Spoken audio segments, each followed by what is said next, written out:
রাহুল দাঁড়াও একটু, তোমার ভাইয়া তোমাকে ডাকতেছে। আমাকে ডাকতেছে? কিন্তু কেন আমাকে ডাকতেছে ভাবি? সেটা তো আমি বলতে পারতেছি না ভাই, তোমাকে ডাকতে বললো এজন্য ডাকতে আসলাম। তখন রাহুল তার ভাইয়ের কাছে যেতে ধরলে তার ওয়াইফ শ্রেয়া এসে বলে, কই যাচ্ছ তুমি? ভাবি কেন জানি বলল ভাইয়া আমাকে ডাকতেছে, এই জন্য যাচ্ছি। তোমার ভাই ডাকা মাত্রই তুমি সাথেই যাচ্ছ। আর আজকে যে আমাদের বিবাহবার্ষিকী, এই জন্য গিফট কিনতে তো যাচ্ছ না?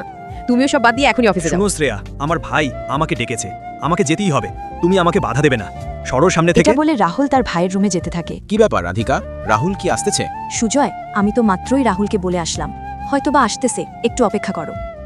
ভাইয়া, ভাবি আমাকে বলল তুমি নাকি আমাকে ডেকেছো। হ্যাঁ রাহুল, আমার একটু সামনে আয়।